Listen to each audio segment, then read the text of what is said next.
बिसोरखौ ओइबारनि इलेक्सनाव एकदम साफा लांदां खालामजोबनानै गोथैसालियाव गारहैजोबनांगौ आं बेखौ खावलायहरगोन समस्ति नङाबाबो 30 नं सानजा क'क्राझार समस्तियाव नोंथाङा दावबायफैदों मा फोरमायनो सानो प्रथम खोथाया जाहैबाय आङो बिपिएफ मिरु आफादनि सासे लेङाइ आफादगिरि आरो बेवहाय आंहा बिपिएफनि जानानै सारा बिटिसि ओनसोलाव लोगोसे आसामावनो जेराव जेराव बिपिएफआ दरखार मनि खालामदों बेवहाय जेरावबो खना खनला थांनानै मोनफ्रोमबो जाति जनगोष्ठिया थानाय गामिफ्राव ओनसोलफ्राव गिदिंनानै बिपिएफ हान्जानि जानानै आरो बिपिएफ हान्जानि बिजाथिनि जानानै रायजोफोरनि गेजेराव खोथा बुंहैनाय मिटिं खालामहैनाय बे बिबाना आंहा दङ आरो बे हिसाबै दिनै आङो सानजा क'क्राझार समस्तिनि गोबांथार ओनसोलाव गिदिंनानै बे ओनसोलनि आइ आफा रायजो राजाफ्रा जुदिव आंनि भटार नङा एमएलए हिसाबै सानजा क'क्राझारनिसो भटार होमब्लाबो बिथांमोनहा हांख्रायनाय बादियै बिथांमोनहा लेंहरनाय बादियै आङो बे जायगायाव बेफोर ओनसोलफ्राव गिदिंनानै ओनसोलनि आइ आफा रायजो राजाफोरजों फैगौ बिसायख'थिनि बागै एमपि इलेक्सनाव जोङो बिपिएफ हान्जाया दिनै देरहानायनि मोनसे गोख्रों थांखिजों बा गोख्रों मोनसे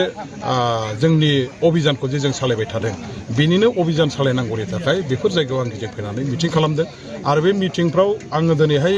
रायजो राजाफोरजों सावरायनानै रायजोफोरनि सिगाङाव बाथ्रा बुंनानै बिथांमोननिफ्राय जेखिनि जबाबखौ मोन्दों बिथांमोनहा थारैनो आथिखालनि बिटिसि सालायनाय इउपिपिएल हान्जा आरो बिथांमोननि लोगो हान्जाखौ रावबो मोजां मोनला थांनाय बोसोरब्रैनि सरकार सालायनाय समाव बे इउपिपिएल हान्जानि दैदेननाय जे बिटिसि सरकार दङ बे सरकारफ्रा थारैनो रायजो राजाफोरनि जेबो मावना होनो हायाखिसै बे गासै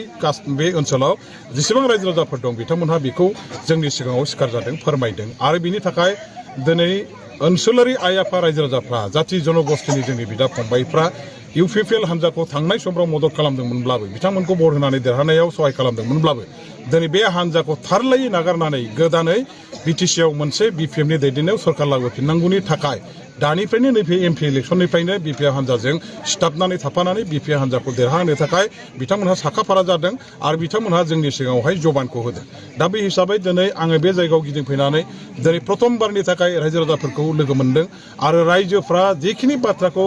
दिनैहाय आंनि सिगाङाव फोरमायदों बेखौ मोननानै थारैनो जोङो मोनसे गोसोआव बोलो मोन्दों आरो गोजोननाय मोन्दों जे बिपिएफ हान्जाया ओइबार सानथ्र'हायै लाख लाख रायजो राजाफोरनि सहाय सहजुगिताखौ मोनगोन आरो रायजो राजाफ्रा गोसोजों देहाजों मोनसे थिग खालामबाय जे ओइबारनि बिसायख'थियाव एमपि इलेक्सनाव बिपिएफखौ देरहाहोनो थाखाय बिथांमोनहा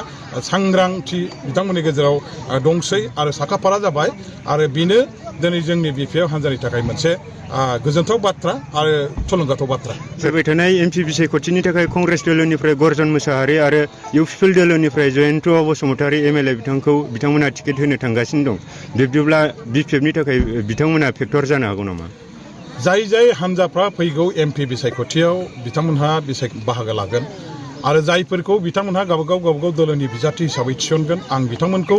साफ्रोमनोबो शुभेच्छाखौ जानायगोन भारतीय संबिजितनि गणतान्त्रिक बेबस्थानि मोनसे बेयो जिहेतु उत्सव इलेक्शना आरो बे उत्सवआव बयबो हान्जाहानो गावबागाव बिजाथि थिसननानै बिसायख'थियाव बाहागो लानायनि मोन्थाय दङ बे हिसाबै बिथांमोनहाबो बाहागो लागोन खिन्थु मोनसे खोथाया बे जे इउपिपिएल हान्जाया दिनै मोनसे रुलिंआव दङखाय बिथांमोनहा जोंजों बादायलायनायाव जोङो एसे बांसिन माने परिश्रम खालामनांगोन बे नंगौ खिन्थु बिसोर देरहानो हाया देरहागोना जोंनो देरहागोन मानो होनोबा बिटिसिनि दानि सरकारखौ माने आरो सरकार सालायनाय दलखौ नाखस खालामबाय रायजोफ्रा बे खारनाव जों देरहागोन आरो मोनसेया जाबाय कंग्रेस दोलोनिफ्राय जाय बिजाथिखौ थिसननो नागिरदों बा कंग्रेस हिसाबै बिथांमोनहा गेलेनो नागिरदों दिनै बिटिसि ओनसोलनि सारा आइ आफा रायजो राजाफोरनि गेजेराव बिथांमोनहा नाय जे कंग्रेसनि बिटिआ बेवहाय लरगथरग जाबाय बेवहाय कंग्रेसनि खुनु गोख्रों मोनसे बिटि गैला आरो कंग्रेस खालामनाय मानसिफ्रा सोरबा बिजेपि सोरबा बिपिएफ सोरबा इउपिपिएल जाजोब्बाय दा एमपि इलेक्सनाव कंग्रेसखौ भट होगोन बायदि बेबायदि फिक्स भट दा गैया दा मुस्लिम भटफोरखौ जेन'बा टार्गेट खालामबायनानै बिथांमोनहा आसा खालामदों जानो हागौ खिन्थु मुस्लिम कमिउनिटिनि रायजो राजाफ्रा दिनैनि दिनाव एनडिएखौ फोजोबनांगौ एनडिएनि बिजाथिखौ फेजेननांगौनि खाथिराव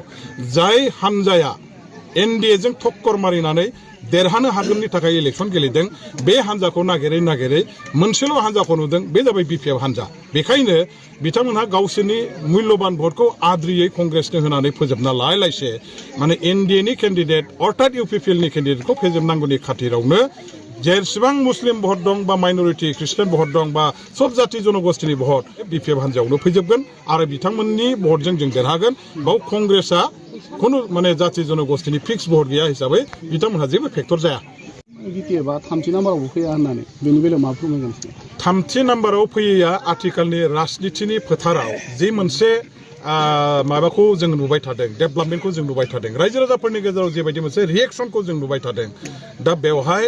स्पष्ट बाथ्राया बे जे इउपिपिएल हान्जायासो दिनैनि दिनाव थामथि नङाबा ब्रैथियाव थाहैनायनि लामायाव बिथांमोनहा दंबाय थायो ना बिथांमोनहा माइनरिटि भट मोनगोन ना बिथांमोनहा माने हिन्दु भट मोनगोन ना बिथांमोनहा बर'फोरनि भट मोनगोन खुनु जाति जनगोष्ठीयाव जोङो इउपिपिएलआ माने भट मोनगोन होननानै फिक्स मोनसे माबाखौ बिथांमोनहा दिनैहाय बुंनो हायै बायदि अबस्था जादों खारन बिथांमोननि फारसे सब जाति जनगोष्ठीयानो दिनैहाय गाज्रि मोननानै दं आरो बिथांमोनखौ नाखस खालामदों दा बेनिख्रुइ बांसिन आंनि बुजिनायाव माने इउपिपिएलनिख्रुइबो बांसिन भटखौ हयथ'बा हिराचरनिया मोननो हागौ जुदि हिराचरनिया गेलेनायनि थाखाय आयेनगत भाबै बिथाङा एलाउ जायो होमबा इउपिपिएलनिख्रुइबो बांसिन भट मोननानै बिथाङा नैथि माबायाव थानो हागौ फारि नङाव थानो हागौ खिन्थु सेथि फारि नङाव अर्थात देरहानायनि फारि नङाव बिपिएफआनो थागोन आरो इउपिपिएलआ हयथ'बा थामथि नङाबा ब्रैथियाव गावसोरसो थाहैगोन रायजोफोरनिसिम मा मेसेज होगोन सार रायजो राजाफ्रा जिहेतु थगायजाबाय इउपिपिएल सरकारा इलेक्सन समाव थांनाय बिटिसिनि इलेक्सन केम्पेइन खालामब्ला रायजो राजाफोरखौ गोबां माखासे जबान होदोंमोन जे गांसे भट न'खरसेयाव सासे साख्रि बेबायदि होनदोंमोन दिनैसिम सासेबो साख्रि होनो हायाखै सेल्फ हेल्प ग्रुपनो 75,000 करिया थाखा होनो होनदोंमोन होनो हायाखै बेनि थाखाय गाज्रि मोनजाजोब्बाय दिनै जोंनि सारेन्डारि एनडिएफबि बिदा फंबायफोरनि केस सासेनिबो उइद्र खालामनो हायाखिसै रन्जन दैमारिखौ जेलनिफ्राय बिथांमोनहा मुक्त उदां खालामनानै लाबोनो हायाखिसै सेवताब फानताब खोमसि दरसि फाथकसालियाव जोबनानै थैजासे जेल जानायनि साजाखौ होनाया अयनाय बेखौ बर' रायजो राजाफ्रा थैनो बायदि गाज्रि मोनबाय माखासे गोबां एनडिएफबि बिदा फंबाय सारेन्डार बिदा फंबायफोरखौ दिनैहाय माने थैनायनि साजा डेथ सेन्टेन्स होनानै हाइकर्टआ अर्डार होबाय बेखौ खोनानानै साफ्रोमबो जोंनि बिटिसि बासि आइ आफा बर' रायजो राजाफ्रा मेगनजों मोदै गजोबदों सासेबो जोंनि दावहारु एनडिएफबि बिदा फंबायफोरखौ आर्मि पुलिस पारामिलिटारि फर्सआव सोनानै होनो हायाखिसै बिथांमोननि जिबनखौ बिथांमोनहा धंस खालामबाय सिभिल साख्रियावबो होनो हायाखिसै बरंस रिहाबिलिटेसन होनो हायाखिसै सासेबो बर' सेंग्रा सिख्लाफोरनो कन्ट्राक्ट टिका होनो हायाखिसै ओनसोलाव डेभेलपमेन्ट लाबोनो हायाखिसै बेनि थाखाय दिनै सारा बर' रायजो राजाया आरो लोगोसे बिटिसि बासि रायजो राजा जिहेतु गाज्रि मोनजोब्बाय आरो बेबायदि मावनो हाथारि फंगु असल खामानि गैयै खुगायावल' गोदै गोथाव बुंग्रा बे दलखौ बिटिसि बासि खुनु जाति जनगोष्ठी रायजो राजाफ्रा रावबो मदद खालामनाङा बिसोरखौ ओइबारनि इलेक्सनाव एकदम साफा लांदां खालामजोबनानै गोथैसालियाव गारहैजोबनांगौ आं बेखौ खावलायहरगोन